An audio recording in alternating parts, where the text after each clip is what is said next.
سبحان الذی اسری بعبدہ، پاک ہے وہ ذات جو لے گئی اپنے بندے کو راتوں رات مسجد اقصی سے مسجد حرام سے مسجد اقصی تک۔ اگر یہ بات کسی انسان کی طرف منسوب ہوتی تو بات اور تھی، اگر یہ فعل حضور کی طرف منسوب ہوتا کہ حضور گئے تو بات اور تھی کہ میں آیا نہیں لایا گیا ہوں، حضور گئے نہیں لے جائے گئے ہیں، اور لے جانے والے وہ ذات ہے سبحان الذی اسری، وہ پاک ہے ہر عیب سے، ہر نقص سے، ہر ذوق سے، ہر کوتاہی سے، وہ منزہ ہے، اعلیٰ ہے، عرفہ ہے، بالا تر ہے، لہذا اس کی قدرت سے یہ ہرگز بعید نہیں کہ وہ اپنے بندے کو راتوں رات مسجد حرام سے مسجد اقصی اور پھر مسجد اقصی سے سدرۃ المنتہا تک لے جائے اور واپس لے آئے اور پھر مسجد حرام میں پہنچا دے۔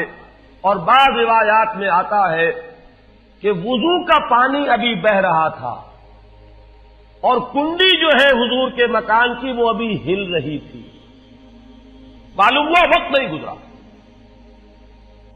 میں کچھ بیان کروں گا، میرے بیان کرنے میں کچھ کمی اور بیشی ہونے کا اندیشہ ہے۔ اگر ہم اتنے خوش قسمت ہیں کہ وہ واقعہ ہمارے پاس ایک مفصل حدیث کی شکل میں موجود، اور حدیث بھی دوسرے یا تیسرے طبقے کی کتابوں کی نہیں، متفق علیہ، جس میں روایتاً جیسا کہ میں نے عرض کیا جس کا پایا تقریباً قرآن کے برابر، اور اس حدیث کے راوی ہیں حضرت مالک ابن صعصعہ رضی اللہ تعالی عنہ۔ ان کے بارے میں ایک بات ہے بڑی اہم، وہ نوٹ کر لیجئے۔ یہ انصاری صحابی ہیں، ان میں سے نہیں ہے کہ جنہیں حدیثیں بیان کرنے کا کوئی زیادہ شوق رہا ہو، یہ غالباً واحد حدیث ہے جو انہوں نے بیان کی، اور انہیں اس سے نہایت شغف تھا، نہایت محبت کے ساتھ انہوں نے اس کو محفوظ کیا تھا، اس کے ایک ایک لفظ کی حفاظت کی تھی۔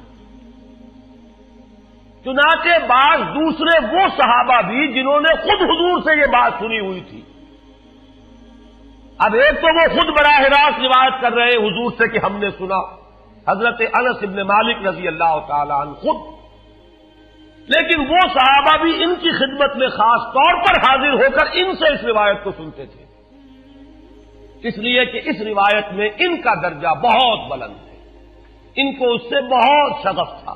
تو صحابہ جو براہ راست حضور سے سن چکے وہ بھی ان کے پاس جا کر خاص طور پر اس حدیث کو سنا کرتے تھے۔ چنانچہ یہ روایت جو متفق علیہ ہے، یہ امام بخاری جو اس کو لائے ہیں عن قتادہ عن انس بن مالک عن مالک بن صعصعہ رضی اللہ تعالی عنہم، حضرت انس بن مالک سے روایت موجود ہے مسلم شریف میں براہ راست ان سے، لیکن یہ اس روایت کو بیان کر رہے ہیں حضرت مالک ابن صعصعہ رضی اللہ تعالی عنہ کے حوالے سے۔ روایت کیا ہے؟ ان النبی صلی اللہ علیہ وسلم حدثهم عن لیلۃ اسری بہ۔ اب دیکھیے یہ مرفوع حدیث ہو گئی، حضرت صعصعہ بیان فرما رہے ہیں کہ نبی اکرم صلی اللہ علیہ وسلم نے خود ہمیں سنایا، وہ حالات و واقعات سنائے جو اس رات کو پیش آئے جس رات کے انہیں لے جایا گیا۔ قال بینما انا فی الحطیم وربما قال فی الفجر، حضور فرماتے ہیں کہ میں اسی اثنا میں کہ میں حتیم میں تھا، اور ایک دوسری روایت میں الفاظ حجر آئے ہیں وہ بھی کہتے ہیں اسی حصے کو، مضطجعا میں لیٹا ہوا تھا، اذ اتانی آتن کہ اچانک میرے پاس ایک آنے والا آیا۔ یہ آنے والے کون ہیں؟ حضرت جبرائیل، یہ بعد میں واضح ہو جائے گا۔ فشق ما بین ہذہ الی ہذہ،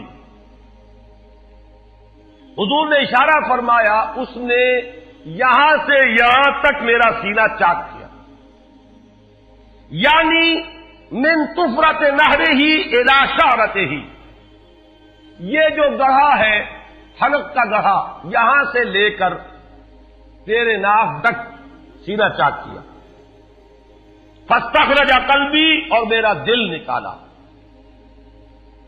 ثم اعطیت بطست من ذهب مملوء ایمانا فغسل قلبی، پھر ایک تشت لایا گیا سنہری جو ایمان سے مملوء تھا، بھرا ہوا تھا، تو پھر اس کے ذریعے سے میرے اس قلب کو، سینے کو دھویا گیا، ثم غسل ثم اعید وفی روایت، اس کے بعد اس کو لوٹا دیا گیا اور پھر وہ زخم بھی سی دیا گیا۔ ایک روایت میں آتا ہے ثم غسل البطن بماء زمزم ثم ملئ ایمانا وحکمتا، اسی طریقے سے پورے پیٹ کو بھی صاف کیا گیا مائع زمزم سے، اور اس میں بھی ایمان اور حکمت بھر دیے گئے۔ ثم اعطیت بدابۃ، پھر میرے پاس ایک چوپایا لایا گیا، دون البغل فوق الحمار، جو بغل یعنی خچر سے تو کچھ چھوٹا تھا، اور حمار یعنی گدھے سے کچھ بڑا تھا، اب یہ جو سفید تھا، یقال له البراق، جس کا نام براق ہے، وَيَدَعُ خَطْوَهُ عِنْدَ أَقْصَى طَرْفِهِ، اور اس کا ہر قدم اس کی حد نگاہ پر جا کر پڑتا تھا۔ فَعِلْتُ عَلَيْهِ، میں اس پر سوار ہوا، فَانْطَلَقَ بِي جِبْرَائیل، اب یہاں نام آ گیا، وہ آنے والے کون تھے؟ پھر چلے میرے ساتھ حضرت جبرائیل، حتی اتت السماء الدنیا، یہاں تک کہ وہ آسمان دنیا تک پہنچ گئے، جو پہلا آسمان۔ اب یہاں دیکھیے وہ روایت میں جو زمینی سفر کا درمیانی حصہ ہے وہ رہ گیا، دوسری روایات سے ہم اس کو جوڑ کر جمع کریں کہ پہلا زمینی سفر ہے، مسجد اقصیٰ تک پہنچے ہیں، وہاں جا کر روایت میں آتا ہے میں نے وہی اپنے اس خچر کو باندھا، براق کو، جہاں انبیاء باندھا کرتے تھے، اور پھر وہاں میں نے نماز ادا کی، بہت سے لوگ جمع ہوئے، میں منتظر تھا کہ کون نماز پڑھائے گا، کہ جبرائیل نے میرا ہاتھ پکڑ کر مجھے آگے کیا، میں نے نماز پڑھائی، اور پھر جبرائیل نے مجھے بتایا کہ یہ تمام انبیاء تھے جو اس دنیا میں مبعوث ہوئے ہیں، اور آج آپ نے ان سب کی امامت کی۔ یہاں سے پھر شروع ہوا ہے وہ دوسرا سفر، لیکن جب پہلے آسمان تک پہنچے، فاستفتح، انہوں نے دستک دی، کھلوانا چاہا، قیل من ھذا، پوچھا گیا کون ہے؟ قال جبرائیل، انہوں نے جواب دیا جبرائیل۔ قیل ومن معک، پوچھا گیا کہ آپ کے ساتھ کون ہے؟ دیکھیے یہاں ذہن میں رکھیے گا، اس امکان کو کوئی شخص مسترد نہیں کر سکتا کہ ان ملائکہ کے علم میں ہو، لیکن پھر بھی پوچھ رہے ہیں، قانون قانون ہے، دروازے پر دستک دینی ہوگی، آئیڈینٹی ڈسکلوز کرنی ہوگی، چاہے علم میں ہو۔ جج جو ہے وہ اپنے علم کی بنیاد پر فیصلہ کبھی نہیں دے گا، وہ تو مقدمے کی سماعت ہوگی، شہادتوں کی بنیاد پر فیصلہ ہوگا۔ ذاتی علم کی بنیاد پر کرنا ہے تو وہ خود کسی اور عدالت میں اس مقدمے کو منتقل کرے اور وہاں گواہ کی حیثیت سے پیش ہو، تو قانون قانون ہے۔ پوچھا گیا آپ کے ساتھ کون ہے؟ قال محمد صلی اللہ علیہ وسلم۔ قیل وقد ارسل الیہ، پوچھا گیا کیا انہیں بلایا گیا ہے؟ قال نعم، انہوں نے فرمایا ہاں۔ قیل مرحبا بہ فنعم المجیء، جا ففتح فلما خلصت، اس کے بعد کہا گیا مرحبا ان کے لیے، تہنیت ہے، مبارکباد ہے، خوش آمدید ہے، کیا ہی اچھے ہیں وہ جو لائے گئے ہیں۔ پھر وہ سمائے دنیا جو ہے اس کا دروازہ کھولا گیا، میں اس میں داخل ہوا، فیضا فیہا آدم، میں نے دیکھا وہاں حضرت آدم تشریف فرما ہے۔ فقال ھذا ابوک، جبرائیل نے کہا یہ آپ کے جد امجد ہیں، فسلم علیہ، ان کو سلام کیجئے، فسلمت علیہ، میں نے انہیں سلام کہا، فرد السلام، انہوں نے سلام کا جواب دیا، ثم قال مرحبا بالابن الصالح والنبی الصالح، خوش آمدید ہے، مرحبا ہے صالح بیٹے اور صالح نبی پر۔ ثم صعد بی، پھر مجھے اور اٹھایا گیا، حتی اتی السماء الثانیۃ، یہاں تک کہ جبرائیل پہنچ گئے دوسرے آسمان تک۔ فاستفتح، پھر وہی سوال و جواب ہے، میں ترجمہ نہیں کروں گا۔ قیل من ھذا، قال جبرائیل، قیل ومن معک، قال محمد، قیل وقد ارسل الیہ، قال نعم، قیل مرحبا بہ فنعم المجیء جاء ففتح فلما خلصت، جب یہ سارا اس کارروائی کے بعد داخل ہوئے ہیں دوسرے آسمان پر، فیضا یحییٰ و عیسیٰ وہو ابنا خالۃ، وہاں میں نے دیکھا کہ یحییٰ اور عیسیٰ ہیں اور یہ خالہ زاد بھائی ہیں۔ قال ھذا یحییٰ و ھذا عیسیٰ فسلم علیہما، فسلمت فردا، ثم قال مرحبا بالاخ الصالح والنبی الصالح، انہوں نے بھی کہا خوش آمدید اور مرحبا ایک صالح بھائی اور صالح نبی کو، یہاں نوٹ کیجئے گا، حضرت عیسیٰ اور حضرت یحییٰ یہ بنی اسرائیل میں سے، لہذا حضور کو اپنا بیٹا نہیں کہہ سکتے، بھائی کہہ رہے ہیں۔ آدم جد امجد ہیں، انہوں نے بیٹا کہا ہے، مرحبا بابن الصالح والنبی الصالح، وہ نبی تو ہے، سب کہیں گے نبی، لیکن کوئی بھائی کہے گا، کوئی بیٹا کہے گا، ابراہیم بیٹا کہیں گے، موسیٰ وہ بھائی کہیں گے، جن کی نسل سے آپ نہیں ہیں، وہ جو براہ راست نسل چلی آ رہی ہے اس میں جو ذکر کرے گا وہ بیٹے کے لفظ سے کرے گا۔ ثم صعد بی الی السماء الثالثہ فاستفتح، قیل من ھذا، قال جبرائیل، قیل ومن معک، قال محمدا، قیل وقد ارسل الیہ، قال نعم، قیل مرحبا بہ فنعم المجیء جاء ففتح فلما خلصت اذا یوسف، قال ھذا یوسف فسلم علیہ، فسلمت علیہ، فرد، ثم قال مرحبا بالاخ الصالح والنبی الصالح۔ اب مجھے ترجمے کی ضرورت نہیں ہے، ایک مرتبہ بات آپ نے سمجھ لی، اب تیزی کے ساتھ میں اس حدیث کو پڑھ دینا چاہتا ہوں۔ ثم صعد بی، پھر مجھے اور بلندی پر لے جایا گیا، حتی اتی السماء الرابعۃ فاستفتح، قیل من ھذا، قال جبرائیل، قیل ومن معک، قال محمد، قیل وقد ارسل الیہ، قال نعم، قیل مرحبا بہ فنعم المجیء جاء ففتح فلما خلصت فاذا ادریس، فقال ھذا ادریس فسلم علیہ، فسلمت علیہ، فرد، ثم قال مرحبا بالاخ الصالح والنبی الصالح۔ یہاں ملاقات ہوئی حضرت ادریس علیہ الصلوۃ والسلام سے۔ ثم صعد بی حتی اتی السماء الخامسۃ فاستفتح، قیل من ھذا، قال جبرائیل، قیل ومن معک، قال محمد، قیل وقد ارسل الیہ، قال نعم، قیل مرحبا بہ فنعم المجیء جاء ففتح فلما خلصت فاذا ہارون، قال ھذا ہارون فسلم علیہ، فسلمت علیہ، فرد، ثم قال مرحبا بالاخ الصالح والنبی الصالح۔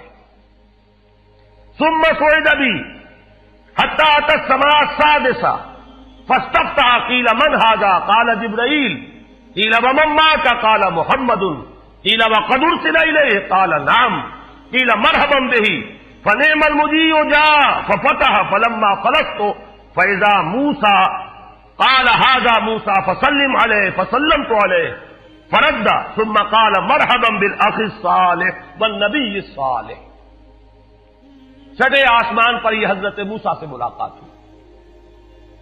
فلما جاوزت تو بتا، جب میں آگے بڑھا تو حضرت موسیٰ روئے. قیل ما یبکی کا، ان سے پوچھا گیا کہ آپ کو کیا چیز رلا رہی ہے؟ قال ابکی لأن غلاما بعث بعدی، کہ مجھے اس بات پر رونا آ رہا ہے یہ نوجوان محمد صلی اللہ علیہ وسلم، یہ میرے بہت بعد ان کی بعثت ہوئی ہے. يدخل الجنت من امته اکثر ممن يدخلها من امتی، میرے بہت بعد آنے کے باوجود ان کی امت میں سے جنت میں داخل ہونے والوں کی تعداد میری امت کے مقابلے میں بہت زیادہ ہو. بہرحال اپنی امت کا خیال تو ہے، وہ شفقت جو نبی اور رسول کو اپنی امت پر ہونی چاہیے وہ ہے بتمام و کمال. اسے معاذ اللہ کسی حسد پر معمول نہ کیجیے، بلکہ وہ جو احساس ہوا ہے اپنی امت کی محرومی کا، وہ ہے کہ جس نے حضرت موسیٰ علیہ السلام پر یہ کیفیت طاری کی. ثم صعد بی، پھر مجھے اور بلند کیا گیا، الی السماء السابعۃ، ساتویں آسمان پر. فاستفتح قیل من ھذا قال جبرائیل، قیل ومن معک قال محمد صلی اللہ علیہ وسلم، قیل وقد بعث الیہ قال نعم، قیل مرحبا بہ فنعم المجیء جاء. فلما خلصت فاذا ابراہیم قال ھذا ابوک ابراہیم فسلم علیہ، فسلمت علیہ فرد السلام ثم قال مرحبا بالابن الصالح والنبی الصالح. حضرت ابراہیم نے پھر استقبال کیا، خوش آمدید صالح بیٹے اور صالح نبی کے لیے. ثم رفعت، اب ذرا یہاں نوٹ کیجئے گا، یہاں سوئد تو نہیں آیا، سوئد ابھی نہیں آیا، رفعت. پھر مجھے اور بلند کیا گیا الی سدرۃ المنتہا. یہ سدرہ منتہا ہے جس کا ذکر ہے سورۃ النجم. اسی سدرۃ المنتہا کے پاس جنت ماوا ہے، وہ جس کا وعدہ کیا گیا ہے، جو ٹھکانہ بنے گی اللہ کے نیکوکار بندوں کا، جس میں وہ رہیں گے ہمیشہ ہمیش. فادخلوها خالدین، وہ بھی وہی ہے. پھر اٹھائے گئے حضور بیت المعمور تک. ثم اعطیت باناء من خمر واناء من لبن واناء من عسل. پھر میرے سامنے یہ بیت معمور کیا ہے یہ بھی جان لیجئے. یہ در حقیقت اس سماء سابعہ پر، ساتویں آسمان پر خانہ کعبہ کا اصل جو ہے اللہ کا گھر، جس کا یہ ظل اور سایہ اس دنیا میں ہے، خانہ کعبہ، یہ ہے وہ بیت المعمور، جس کے بارے میں ایک اور روایت میں الفاظ یہ آئے ہیں، اس میں روزانہ 70,000 فرشتے داخل ہوتے ہیں، اور جو فرشتہ ایک مرتبہ داخل ہوا ہے آج تک اسے دوبارہ داخل ہونے کی نوبت نہیں آئی. اسی طریقے سے وہ فرشتے ہیں جو طواف کرتے ہیں خانہ کعبہ کا. پھر جان لیجئے یہ ہماری نگاہوں سے مخفی عالم غیب کی ایک دنیا ہے اپنی جگہ، چاہے ہمیں نظر نہ آئے. پھر میرے سامنے 3 برتن لائے گئے، ایک دودھ کا اور ایک شہد کا اور ایک شراب کا. فاخذت اللبن، میں نے دودھ والا پیالہ اٹھا لیا. قال ہی الفطرہ، حضرت جبرائیل نے توثیق کی کہ یہ ہے اصل میں آپ کا انتخاب درست ہے، یہ فطرت ہے. فطرت اللہ التی فطر الناس علیہا، یہی جو فطرت انسانی سے قریب ترین شے ہے اس کا آپ نے انتخاب کیا. اتت انت علیہا و امتک، اسی فطرت پر اے محمد آپ بھی ہے اور آپ کی امت بھی ہے. ثم فرضت علیہ صلوات 50 کل یوم. ایک اور روایت میں الفاظ آئے ہیں، اس میں اس کی وضاحت نہیں ہے کہ 3 چیزیں حضور کو یہاں عطا کی گئی. ایک تو 50 نمازیں جو فرض ہوئی، ایک دن رات میں 50 نمازیں، اور ایک سورہ بقرہ کی آخری 2 آیات جو تحفہ اللہ نے دیا محمد کو امت کے لیے صلی اللہ علیہ وسلم. آمن الرسول بما انزل الیہ من ربہ والمؤمنون کل آمن باللہ وملائکتہ وکتبہ ورسلہ.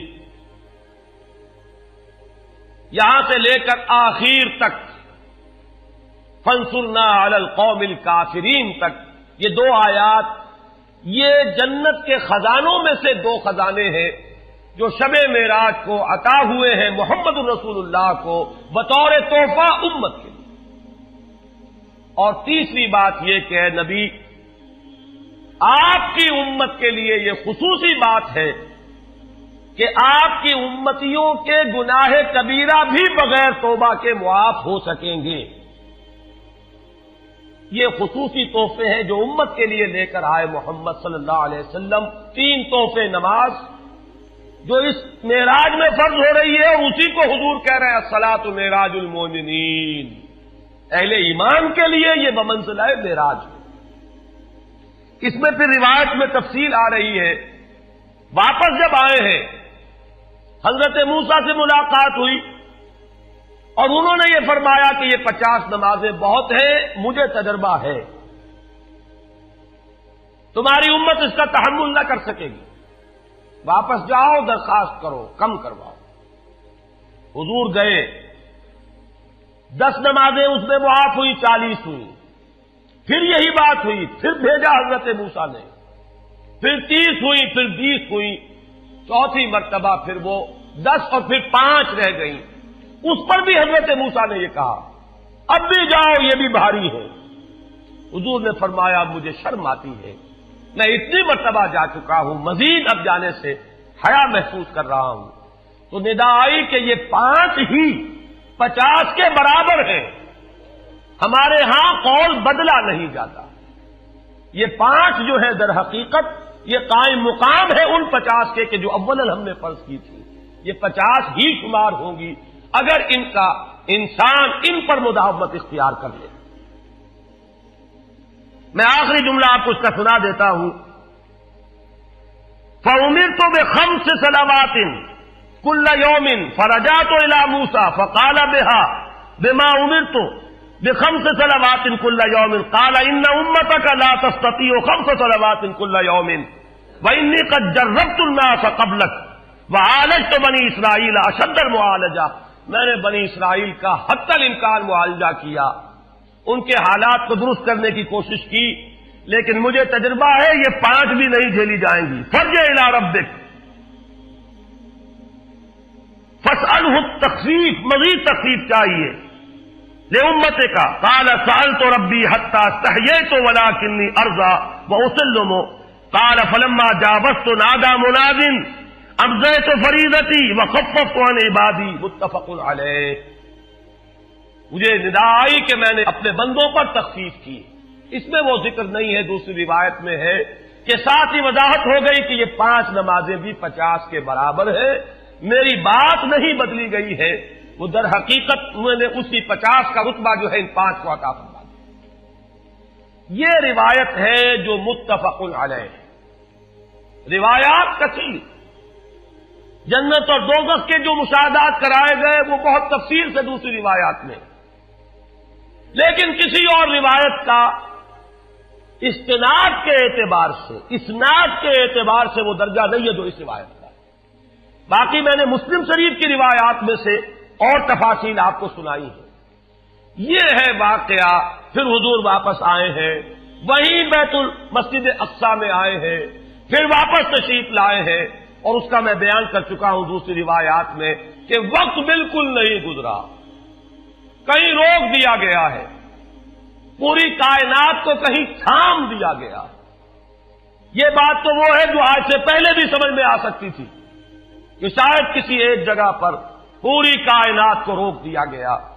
وقت بالکل نہیں گزرا کسی کے لیے, لیکن جیسا کہ میں نے عرض کیا اس وقت تو یہ بھی سمجھ میں آتا ہے کہ سب کے لیے وقت گزر رہا ہو اور صرف محمد الرسول اللہ کے لیے نہ گزرے صلی اللہ علیہ وسلم.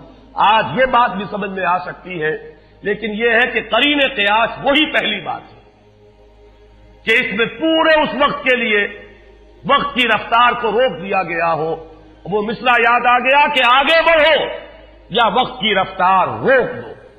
تو یہ وقت کی رفتار ہے جو محمد الرسول اللہ صلی اللہ علیہ وسلم کے لیے روک دی گئی. اس کے بعد جو ہنگامہ ہونا چاہیے تھا وہ ہوا.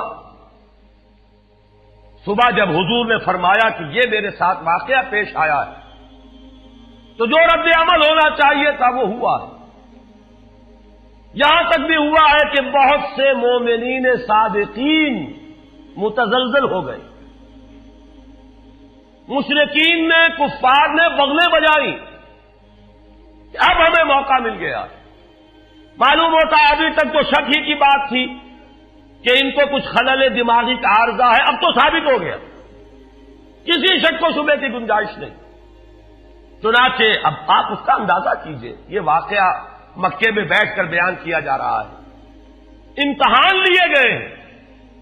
اچھا اگر گئے تھے تو بتاؤ مسجد اقصی کے ستون کتنے ہیں, وہاں کی کھڑکیاں کیسی ہیں. حضور فرماتے ہیں, ایک حدیث موجود ہے کہ میں گھبرا گیا, اس لیے کہ کس کو یاد رہتا ہے. مسجد اقصی میں جا کر حضور ستون تو نہیں گن رہے تھے, لیکن یہ کہ جب پوچھا جا رہا ہے تو مجمع میں تو ہو سکتا ہے کہ تالی پٹ جائے کہ اچانک اللہ تعالی نے میرے سامنے مسجد اقصی کو کر دیا. اب میں دیکھ کر بتا رہا ہوں اور لوگ دنگ ہو رہے ہیں.